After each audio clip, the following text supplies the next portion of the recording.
Começamos mais um Sapiência Produtiva, seu podcast diário que te ajuda a ser mais sapiente e produtivo. Hoje a gente vai mergulhar fundo aqui nas ideias de Philippa Perry sobre criação de filhos. A fonte é o audiolivro O Livro que Você Gostaria que Seus Pais Tivessem Lido. A nossa missão aqui é tentar entender melhor, sabe, como é que as experiências lá da nossa infância como pais moldam o jeito que a gente se relaciona com os nossos filhos hoje. E, claro, como podemos criar laços mais saudáveis. Olha, uma ideia, assim, bem central que o livro traz é que o passado que a gente não resolveu como pais pode meio que assombrar, sabe, a relação com os filhos. Exato. A gente acaba herdando padrões, né, repetindo falas, reações, às vezes sem não perceber direito. E o que a gente não parou para analisar da nossa própria criação pode acabar impactando negativamente a próxima geração, né? Com certeza. É como se fosse um eco, né? O livro fala muito disso. Os filhos, muitas vezes, eles acabam despertando os sentimentos antigos nos pais. Coisas como raiva, irritação, até medo. Sentimentos fortes, né? Muito fortes.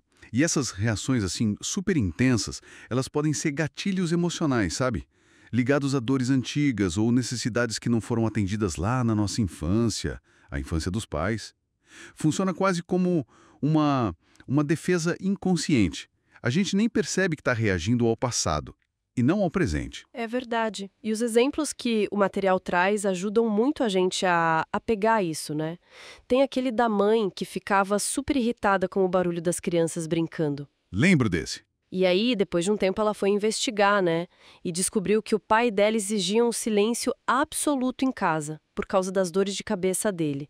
Então, o barulho das crianças tocava numa ferida antiga dela. Exatamente. Ou o outro caso, o de Oscar, que sentia uma raiva, assim, desproporcional quando o filho pequeno derrubava comida no chão. Nossa, isso é forte. Muito. E aí ele foi lembrar que o avô dele punia ele de forma bem severa pela mesma coisa, por derrubar comida. Então, a reação dele não era só sobre a comida no chão naquele momento, entende? Era sobre toda aquela carga emocional do passado dele vindo à tona. Totalmente. Fica muito claro como essas coisas se conectam, né? Mesmo que a gente não perceba de imediato. E é por isso que o livro bate tanto na tecla da importância de olhar para a própria infância. Sabe? Analisar como a gente foi criado. Mesmo que seja desconfortável, né? Porque às vezes é. Ah, com certeza é. Mexer nisso não é fácil. Não é. Mas é esse processo que permite a gente identificar esses padrões, às vezes prejudiciais, e aí sim, tentar modificar. Não é para culpar nossos pais ou avós, nada disso. Não, a ideia não é essa. A ideia é compreender. Compreender a origem das nossas reações para a gente não ficar repetindo, sabe? Para quebrar o ciclo. Entendi. É autoconhecimento para poder agir diferente. Mas, e quando a gente falha? Porque, né, ninguém é perfeito.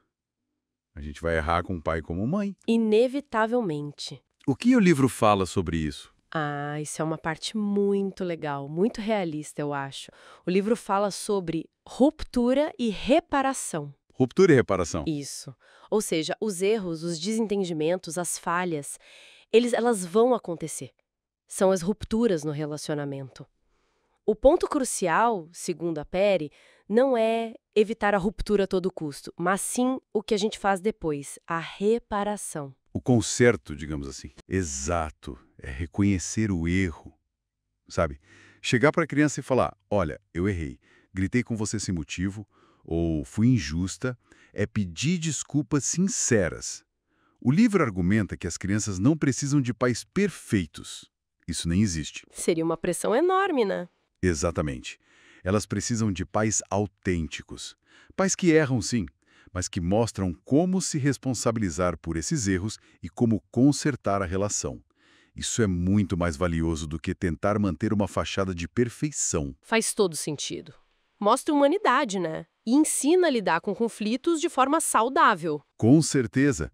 E isso se conecta com outra ideia fundamental que o livro traz: a importância de validar os sentimentos das crianças. Todos eles. Todos. Até raiva, medo, frustração. Todos. O ponto é, quando uma criança expressa medo ou tristeza ou raiva, e a gente responde com, ah, não seja bobo, não foi nada, ou tenta distrair ela imediatamente para ela parar de sentir aquilo, Que é uma reação comum, né? A gente quer que a criança pare de sofrer. sim, a intenção pode ser boa. Mas, na prática, o que a gente está fazendo é invalidar a experiência dela. É como dizer, o que você está sentindo não é real, ou não é importante, ou não é aceitável. E isso, a longo prazo, pode enfraquecer os instintos de proteção da criança. Ela aprende a não confiar no que sente. Nossa, isso é sério. Tem algum exemplo no livro sobre isso? Tem. Tem aquela história da menina na piscina, que achou nojento um garoto que queria lamber os pés das pessoas. Um sentimento de repulsa, né? De limite invadido. Uhum. E os amigos dela, talvez jamais treinados a ignorar esses sentimentos de desconforto, acharam graça, riram da situação. Mas a mãe da menina validou o sentimento dela. Disse algo como, entendo que você achou isso nojento, que não gostou. Ah, que importante. Então, validar não é concordar com a situação, nem ceder a um capricho. É outra coisa. Exatamente. Validar não significa dizer, que bom que você sentiu nojo, ou você tem toda a razão em ficar com raiva. Não é isso. É reconhecer e acolher o sentimento que a criança está expressando. É dizer, eu vejo que você está triste, percebo que você ficou com medo, entendo que você está com raiva. É dar nome ao sentimento e mostrar que ele pode existir. Isso. Em vez de tentar distrair para evitar o desconforto, que muitas vezes é o nosso desconforto como pais, né? Ver o filho sentir algo ruim. Verdade. A gente quer resolver logo. Pois é, mas o ideal, segundo a autora, é ajudar a criança a nomear o que ela sente, a processar aquilo, sentar junto com ela naquele sentimento difícil por um momento. Isso constrói confiança, fortalece demais o vínculo. E, principalmente, ensina a criança a lidar com as próprias emoções, mesmo as mais complicadas. Aprender a se regular emocionalmente, né? Fundamental.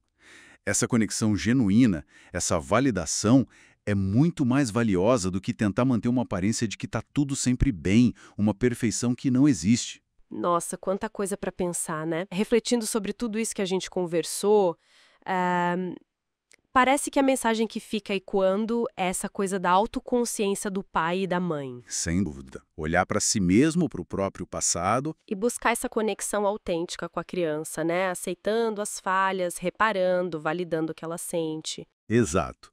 É um trabalho contínuo, né? Não é uma fórmula mágica, mas é um caminho para construir relações mais reais e mais fortes, eu acho. Com certeza. E pensando nisso tudo, talvez fique uma pergunta no ar, né? Se as nossas reações com os nossos filhos muitas vezes são reflexos do nosso próprio passado, que outras histórias escondidas, que ecos lá de trás, podem estar moldando os nossos outros relacionamentos importantes, no trabalho, com amigos, com parceiros, sem que a gente nem se dê conta disso. Fica aí a reflexão. Boa pergunta.